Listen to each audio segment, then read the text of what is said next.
We have another Blu-ray review for you today, and today we're talking about the newly released Indicator Blu-ray of Scum.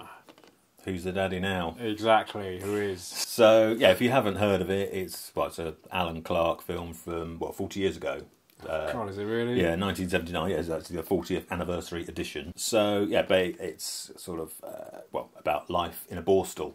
Yeah. In the UK. It stars Ray Winstone as Carlin, and we meet him when he's been sent to this new borstal along with a couple of other guys, and straight away you can see that the wardens have complete contempt for all these kids, and it goes both ways. The kids have complete contempt for the wardens as well. So or the screws, as they call them. Yeah. So I mean, obviously we're talking about the Blu-ray, so we won't go on and on about the plot. But yeah, it's pretty gritty, hard hitting. Well, typical Alan Clarke, really, isn't it? No, not really a fun film. Not at all. Has a couple of laughs in there maybe, but no, snooker balls in socks to the head and things that happen in greenhouses, and lots of beatings. Yes, yeah. So it's a grim. It is grim, yeah. British 70s film. Yeah. I mean, it's so grim to the point that this is a remake of. He made it for the BBC back in 1977. And I thought it was so awful that they banned it from broadcast. They didn't actually broadcast it until 1991 after his death. And even though the TV version compared to this is quite tame, there's no swearing, the violence is toned down. A lot of the gritty things in it are still there, but it's still quite. I mean, in a way, it's actually it's almost because it feels more amateurish. It almost feels almost more graphic. It's strange, actually. I mean, I think people at the time said it almost had a documentary feel to it, which obviously makes it a little bit more uncomfortable viewing. If you're British and you grew up watching things like The Bill, then there's lots of recognisable faces in there. And some, along with Ray Winstone, obviously pretty famous now, there's Phil Daniels as well. Who we covered in Quadrophenia months ago. Lots of recognisable people in there. Yeah, so this Blu-ray just come out. It doesn't have the TV version on it. It's only, I don't think they could get the rights to that one, but it's just got the theatrical one on it. But loads of features, some of which have already been released. I think there was a release in the US maybe about 5 years ago, I think, and some of those interviews have been carried across, or all of them, and there's a load of new ones as well. Nothing with Alan Clarke, unfortunately, because, like I said, he did die back in 1990, so nothing new with him.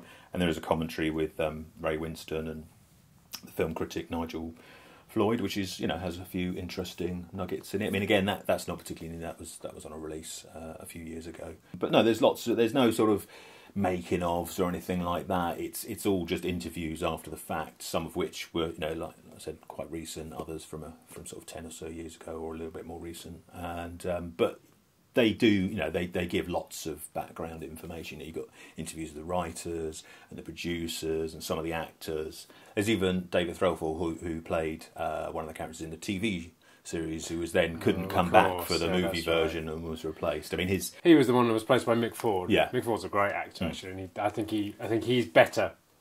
Although David Threlfall's really good as well, but I think Mick Ford does the role better. I mean, I think they're both helped by the character who's called Archer, who's basically, and he's a little bit older. He's intelligent, isn't he? Yeah, he's articulate and he's intelligent, and I can't remember. He does say why he's in there, but I forget what the reason is. But he doesn't, he's not into violence, he's not into fighting, but he wants to make the life, wants to make things difficult for the screws by sort of non-violent means. So, he claims to be a vegetarian and he won't wear leather boots and things like that, just things that will really irritate them and make their life more difficult. He won't go to church on a Sunday. Almost a kind of anti-hero type character a little bit. And he's quite, he's a fun character to watch, particularly compared to all these other kids who are, a lot of them are just thugs, or a lot of them are just unfortunate and were in the wrong place at the wrong time and aren't really suited to borstal life. So in the package, obviously you get the film, and you also get a nice hold that for me, thanks. Get a book, quite a thick booklet with loads of interviews and stuff about the writers and some of the script. There's also a little section on Mary Whitehouse, who tried to get I think after Channel 4 showed this version, I think in 1983, I think she tried to, I can't remember if she tried to get it stopped from being shown, or after they showed it, she tried to get them fined in some way or something for showing probably both, it. actually. I think, yeah.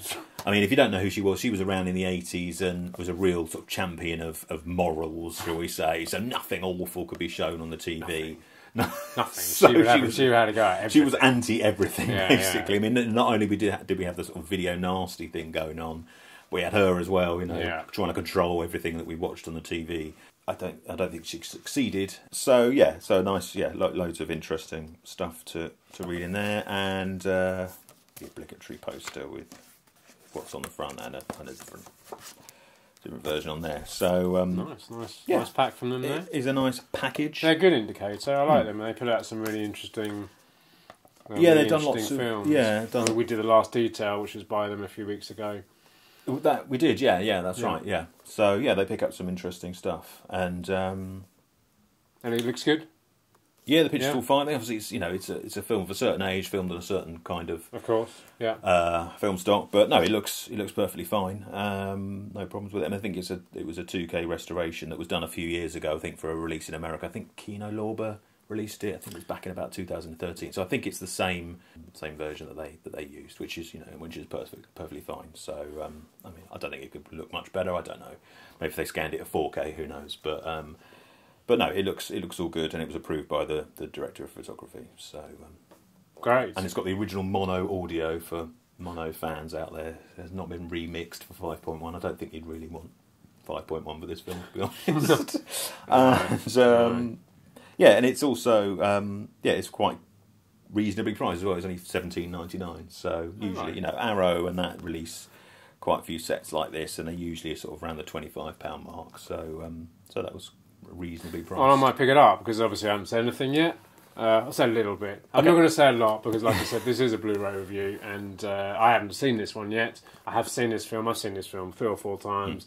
I haven't seen it for quite a long time. I didn't rewatch it for this because obviously we're talking about this one. I feel it's a little bit like Threads, that we obviously our big one. It's one of those films you watch and you'll never forget it. No. It's I haven't seen this for quite a long time actually, but thinking about it, I remember the greenhouse stuff. I remember the snooker balls in the sock. I remember there's a couple of scenes in there. I won't go into detail here. You'll know it if you've seen it. I do recommend it. I'm not going to talk. I think Alan Clarke is a really fascinating filmmaker, so I'm not going to talk about too much about him now. No. But tomorrow, on our usual Friday slot, we will be doing another Alan Clarke film, and so we'll probably talk about him a little bit more in depth in that. So come back tomorrow and check that one out. Yep. But for now, pretty much. Yeah, the only thing I'm going to say is it is limited to 8,000 copies. So, so I'll get in there and get my order when I get paid at the end of the month. There you go. So that was the recent Blu-ray release of Scum, and as always, if you enjoyed the video, let us know in the comments below. Hit that subscribe button up there if you've enjoyed what you've watched, and don't forget to hit the bell for notifications. There's other videos to check out over there, and come and find us on Twitter and Facebook, and look out for a new video soon.